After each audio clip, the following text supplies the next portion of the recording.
Ayan,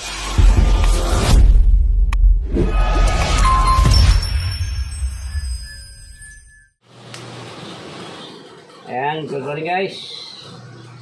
Magluluto tayo ngayon ng higadilyo. Kakaiba po ito, higadilyo. Iba po ito sa higado. Ang higadilyo po ito ay lutong bataan lang. Marami na yung nagayat ko. Mapuro lang kutsilyo. Higadilyo po itong minong ito. Higadilyo, hindi po higado. Higadilyo. Sa bataan po itong menu na ito. Ayaw ko kung ito yung nasa libro, pero parang wala ito. Ang higado ang nasa libro. Ito wala, higadilyo. Mamaya ay ipakikita ko sa inyo ang pagtitimpla nito. Ito yung putaheng hindi na po ito ginigisa. Diretso na. Magkakasama na siya pag minarinate mo. Diretso na siya. Tapos isasama mo na ibang sahog. Yung ibang sahog ay sa huli na. May ano po ito, may atay. Ito, hahatiin ko. Ang iba nito sa ibang putahe naman ito. May atay. Kalahati lang dito ilalagay natin sa kung ito. Sa higadilyo ito. Ang gayat po nito, or ang hiwa nito ay medyo pahaba. Parang higadilyo din, medyo pahaba. Parang higado rin po, parang higado. Pero higadilyo, ang magiging lasa po nito pag ito'y naluto na, ay para siyang lechong paksiw na baboy. Yan, shout out kay Ma'am Marian at kay Ma'am Omi. Sorry, baboy na naman. Okay, yan, ganyan lang po pagkagayat niya, medyo pahaba. Puro na kutsilyo guys. Okay, pakikita ko na lang sa inyo mamaya pagka yung titimplahan na, para hindi masyadong humaba yung ating vlog. Tapos na nating hiwain, huhugasan natin yan at titimplahan na natin ng yung mga sangkap niya. So guys, lalagay na natin yung mga rekado. Ito yung atay. Hindi natin isasabayan kasi kumukunat yan, tumitigas pagka lagyan lang natin ng kaunting toyo para mababad ng konti at saka hindi masira. Ito kasi mga mga isang oras natin bababad ito. Mamarinate yung oras.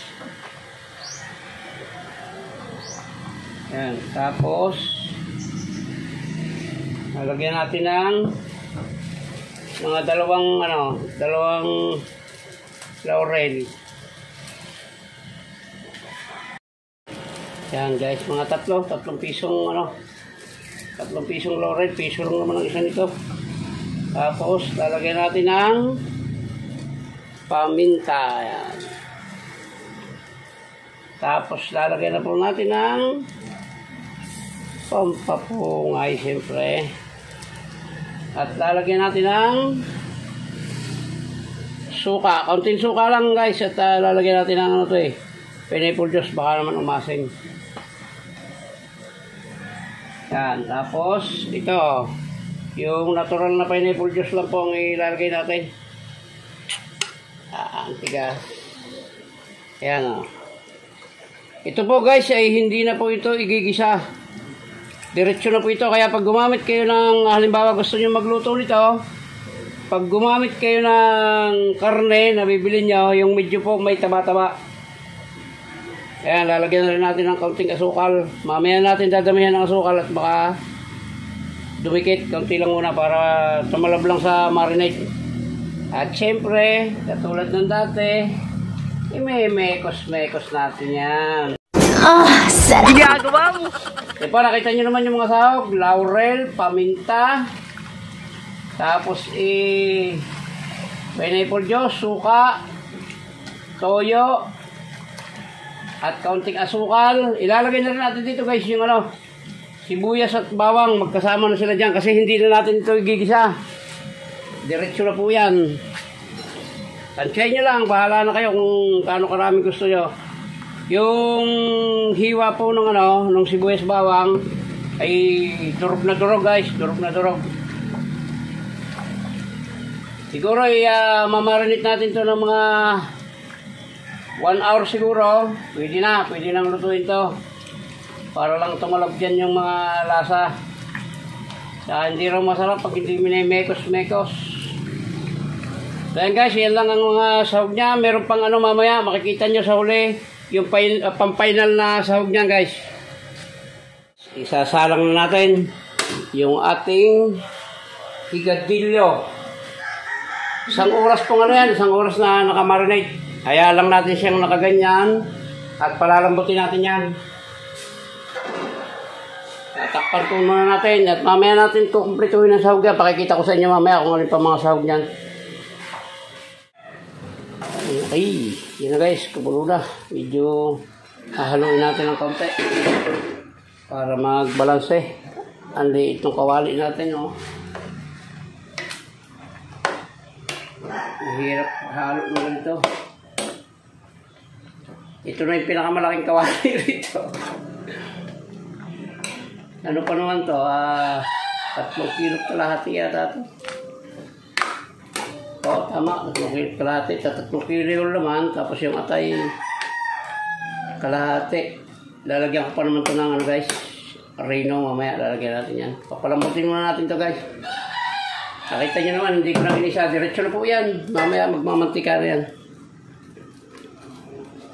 Palambot na. Lalagay na natin yung atay.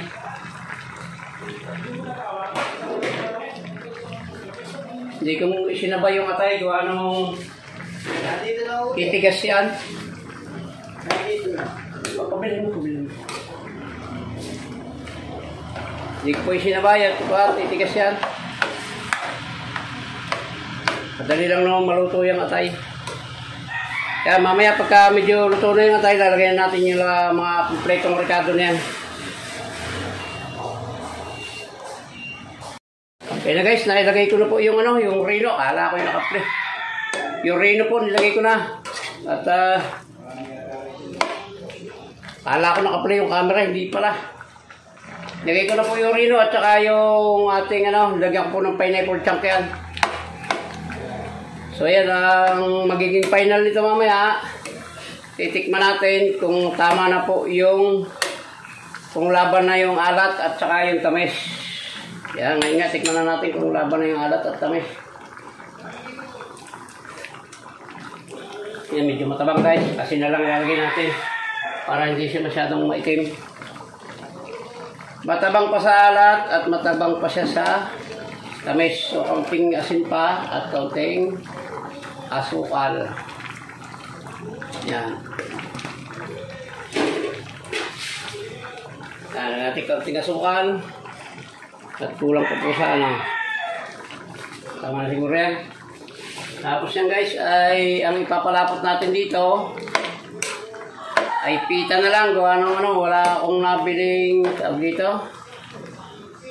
Hindi ako nakabili ng biskotso or toasted bread. Kaya reno na lang. Ay na lang po ilalagay natin. Bukod doon sa reno, lalagyan natin ito ng pita. Guys, final na ito. Lalagay na natin yung pita na lang po. Nilagay ko pita. Yung escape flakes hindi po pwede. Pangit siya pagka hindi po natutunaw yun. Ito natutunaw to. Yan, lalapot yan guys. Yun ang ginamit natin pagpalapot. Yung pita o kaya hansel. Yan, yung ginagamit ko pag hindi ako nakakabili ng toasted bread or biskotso. Ayan, tingnan nyo guys, yung itsura niya, parang siyang lechong paksiw, oh. Yan, patuyo-tuyo pa natin ng kaunti para talab na talab yung lasa. Titikman na natin guys. Lagyan ko na ng asin yan sa lokal. Yun, nagtama na. Tama na po yung alat niya, saka yung tamis niya. Pangit naman yung masyadong matamis, baka lumabas si bukayo. Ngayon guys, luto na po ito. Maya-maya kaunti. Papatuyin ko lang ng kaunti yung sabaw nito at ayos na po ito. Ayan, tingnan nyo naman yung itsura niya. Parang na siyang lechong paksiw. Ayan. Masarap to guys. Masarap na ulam na kanin to. Sa piyestahan sa Bataan, walang bahay na walang ganito pag araw ng piyesta sa Bataan. Kahit saan puro ang bayan, pag namista kayo may ganitong mino. Pero ang alam ko, wala po ito sa libro. Yung higado nasa libro. Ito po, hindi po ito higado. Higadilyo. Yan guys, luto na po yan. Maraming salamat po sa lahat po.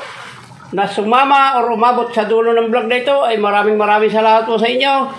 At sinamahan nyo ako ng pagluluto ng higadilyo. So yan, muli po, shout out sa Team Zombie at sa pamumuno ni Sir Merel at ni Ma'am Violet, shout out po sa inyong lahat. At shout out kay Renan Adventure, Rapis Per Fishing, Jun TV Vlog, Kapana TV, Bonbon Per Fishing, Berispiro, shout out po, Titing Mandaragat, lahat po yan, GP Amboy Vlog, lahat po yan ay puro fishing ang content. Nagtataka po siguro kayo pag premiere ko ay wala yung mga yan sapagkat gabi po tayo, nagpe-premiere, nasa dagat po sila at naghahanap ng kanilang ikabubuhay or kinabubuhay. So yan, muli po, maraming salamat po sa inyong lahat. Luto na po yan. Salamat po at mabuhay po kayo, mabuhay tayo lahat. Babay na po. I love you all.